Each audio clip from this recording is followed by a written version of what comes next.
Kining pag-ampo nga gihimo ni Hesus mga igsoon nagtug-an sa ni og pinakaimportanteng kamatuoran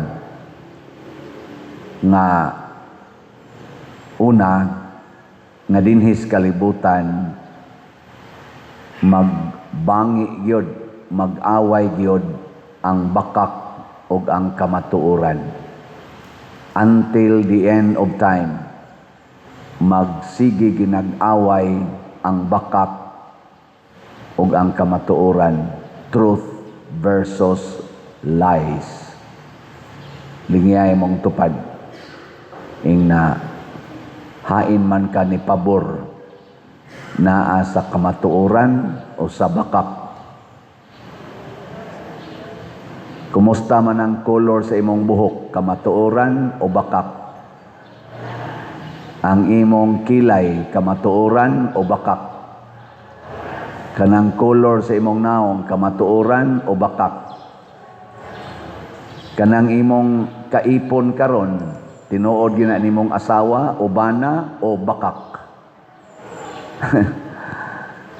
Kanang imong kwarta karon, tinuod gyud na nga gikan na sa imong paningkamot o kinawat.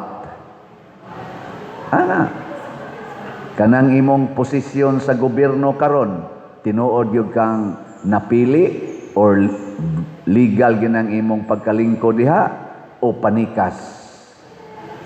Kanang mga inaana nga pangutana ba? Kining akong pagkapari, unsa man ni, tinuod ni nga pari o pamakap? Ay kugok mi. Mao ni ingon ni Hesus.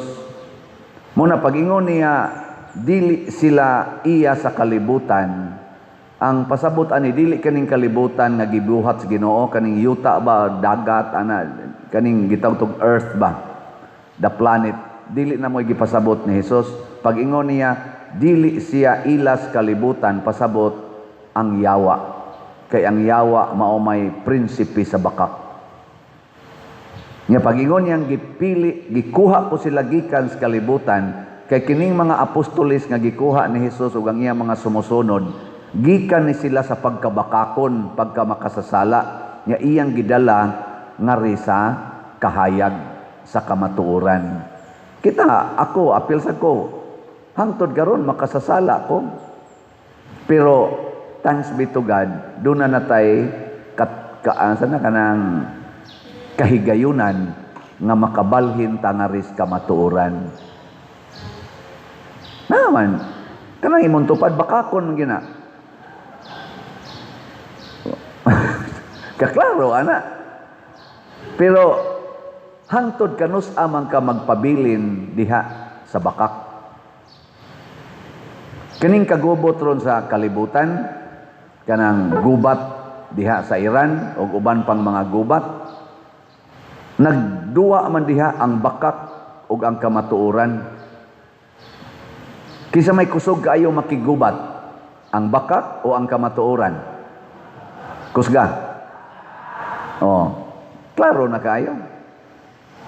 Ang kusog kaayong makigubat, kusog kaayong mo pressure, kusog kaayong mo patay ang mga bakakon.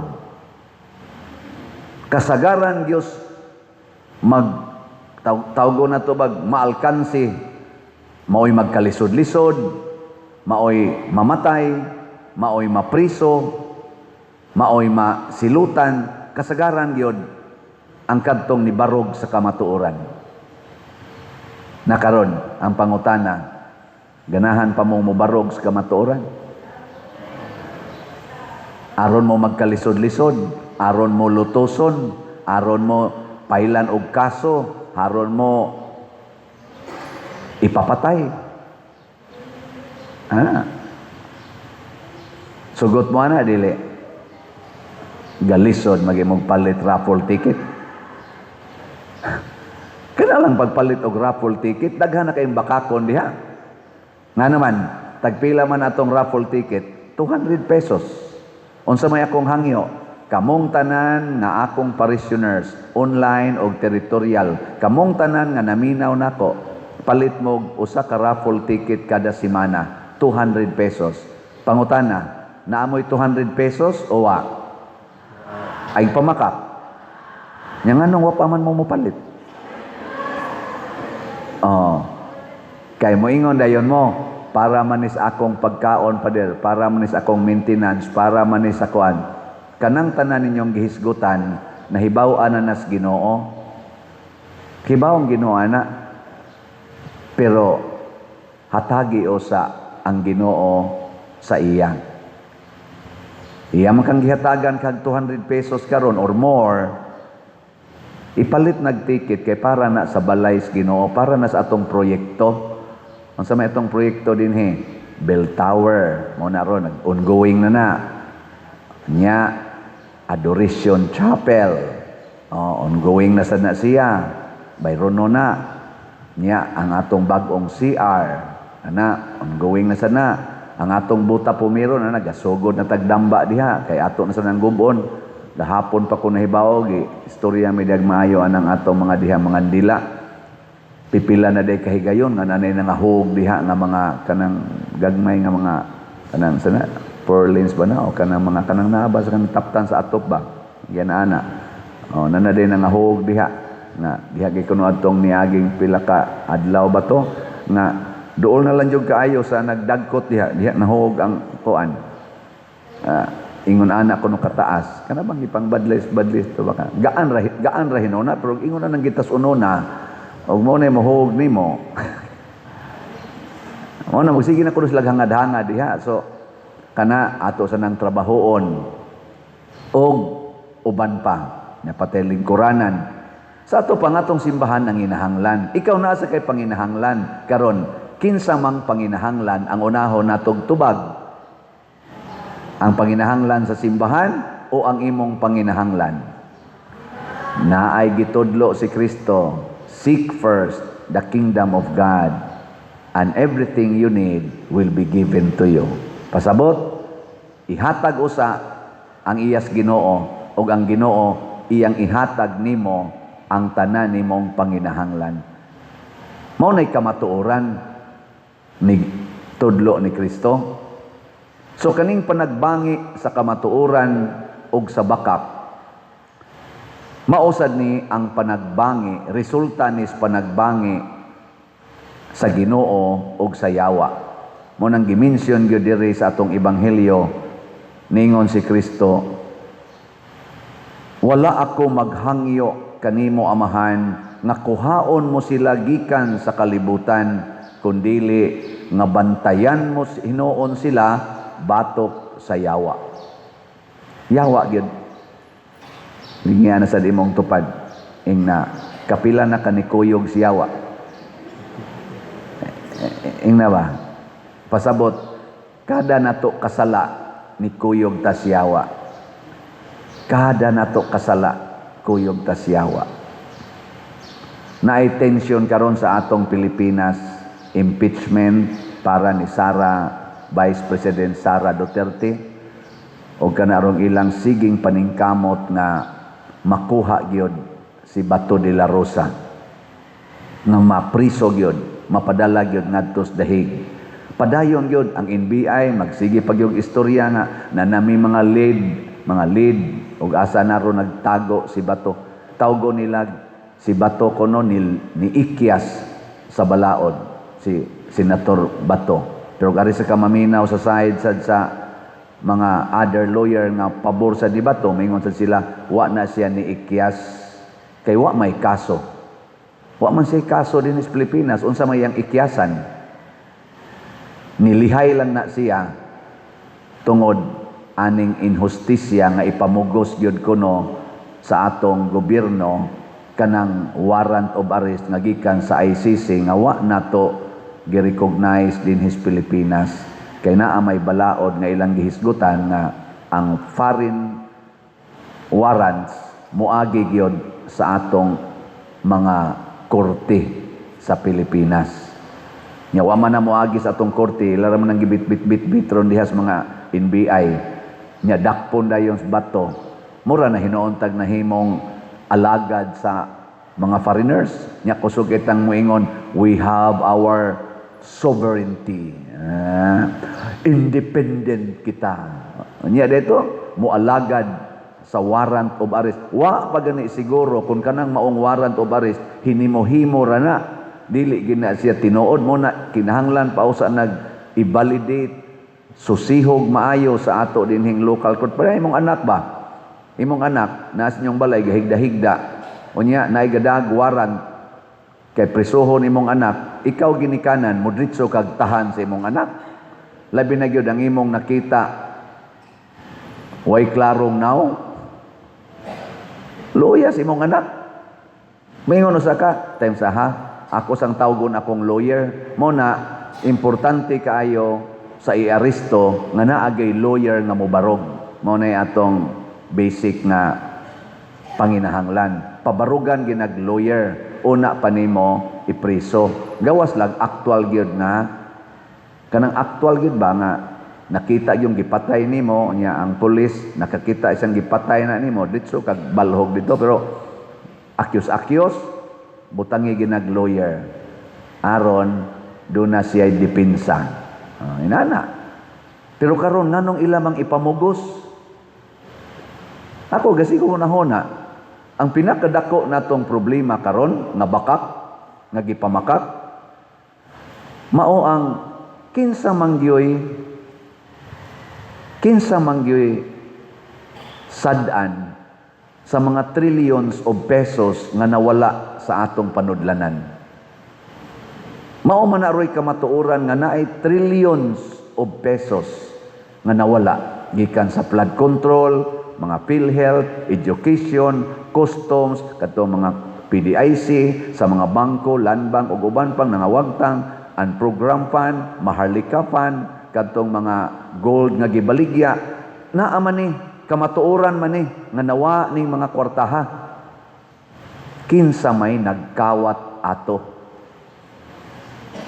Mao na sila Roy bakakon. Katong mga malita-malita nga mga kwarta, nga gipanghatod ngadto anang mga tawhana kana sila maoy naningkamot rog pamakak.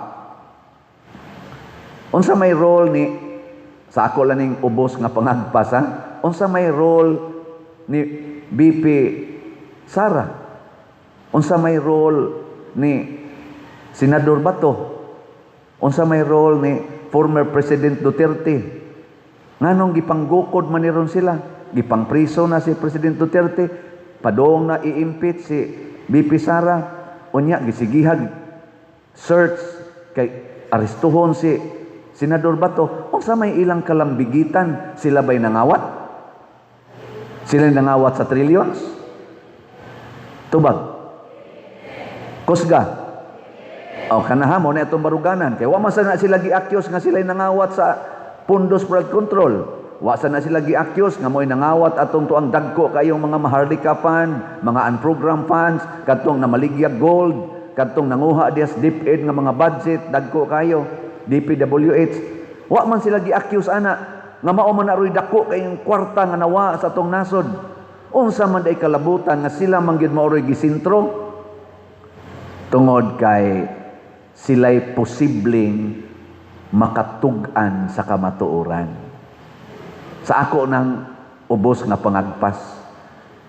Kay kung mapresidente si Vice President Sara karong 2028, posible og dako yung kaayong posibilidad daghang kamatuoran aning trillions nga nawa ang madiskubrihan.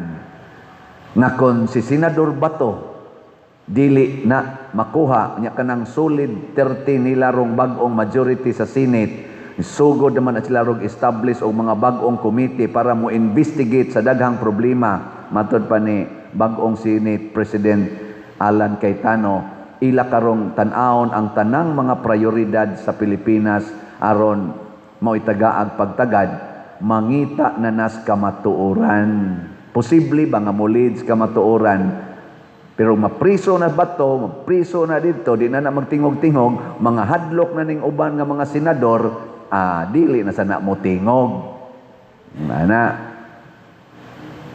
Nga kon mapriso lang ginahangtod mamatay si former President Rodrigo Duterte, din ana mo apil-apil og mga rally kay sa una man gud mo apil man gud siya sa mga rally unya mo sulti siya sa kamatuoran nga iyang nahibaw-an.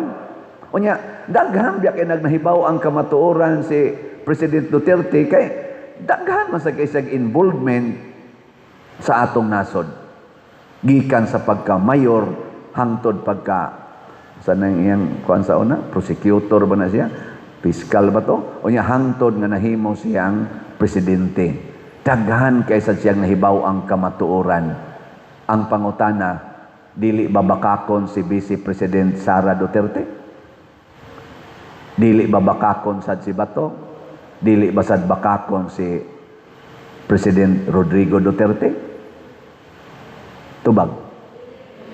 Bakakon ay. Nasa na sila pagpamakak? Pareha ng imong tupad ba?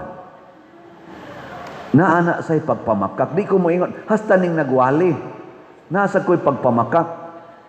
Pero in relation sa dako nga problema, kaning akong giingon nga trillions nga nawa nga kwarta, naasa na sila gihuptan nga kamatuoran. Mao na karon ang gagmay nilang murag bakak, maoy gifokusan karon, maoy pangitaon kunuhay. Gagmay ra man kay nang bakaka o bakak man gina katong iyang confidential fund nga 125 million, posibleng bakak. Pero wa pay kamatuoran, pero posibleng bakak na makak siya diha. Pila sad ka milyon ang nabakak. Posible nga kanang EJK nga mo igi duhar usara man nakakaso ang kang Bato de la Rosa o ang kang Senador Bato de la Rosa o ang former President Rodrigo Duterte katura mang EJK. Posible pod nga naasa sila pagpamakak anang ilang EJK. Pero gagmay kay na ikumpara nimo sa trillions of pesos nga karon porti ng lisuras atong panginabuhi nga banlas na tatungod sa flood control nga gipangkawat. Ang ospital wa nay mga pundong kwarta para sa mga pobre nga way ikabayad na nga matay na daghan kay masakiton kay wa na ikapalit, wa na ikagani bisan na lang pa-check up moabot pa din hinato para lang anang mga laboratory, wa nay libreng laboratory kay wa nay budget kay gikawat ang kwarta sa PhilHealth. Dagko kay na siya. Mao na karon gichargean sila aning gagmayng mga bakak kay pulos-pulos man kita na ibakak. Gipangita nila ang gamayng bakak aron maprotektahan ang dakong bakak. Karon ang pangutana, ikaw nga naglingkod diha, hay may imong unahon pagsulbad, ang gamayng bakak o ang dakong bakak? Ang dakong bakak normal gina nga atong sulbaron kay mao man sanay dako og kadaot nga mahatag sa kalibutan. Ang gamayng bakak gamay ra sa nagkadaot.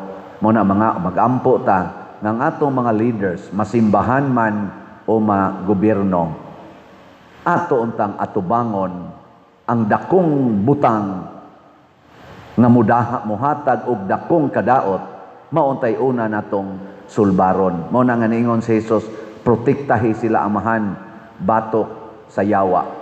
Wa siya moingon protektahi sila batok sa mga yawanon. Unsay kalainan sa yawa ug sa yawanon? Ha?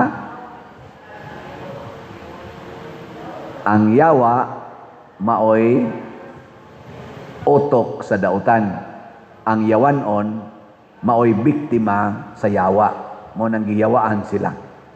So, sa unang pagbasa, si San Pablo sama ni Jesus ningon sad, gitudluan ko kamo sa tanang kamatuoran, tulo ka tuig yung kong gapahinomdom ninyo, pero iniglakaw nako mupuli ang mga taong bakakon, ug manudlo silang mga bakak, ug way sayluan ninyo, muramog mga nating karniro nga kanon sa mga lobo. Ang pangutana sa nanimba karon, andam na mong kanon sa lobo? Ang solusyon para masulbad ang dakong bakak, mao ang pag-antos o ang pagpakamatay aron mabarugan ang kamatuoran. Na ako'y nabati sa bag-ong Senate President nga iyang gisulti siyang interview, ningon siya, posible gyud nga mailisan ra sa dayon ko. Pero samtang gipalingkod pa kos Ginoo dire, buhaton nako ang tanan nga akong mahimo kada adlaw samtang galingkod pa ko aron wa ko'y tulubagon sa Ginoo. Mao na iyang giingon. Iampo nato kay dunay bidlisiw sa kahayag sa bag-ong majority karon sa Senado, bag-ong bidlisiw sa kahayag. Hopefully mo focus na sila sa dakong pagsulbad sa dakong krimen sa atong nasod, dili magsigig sulbad anang gagmay kay krimen.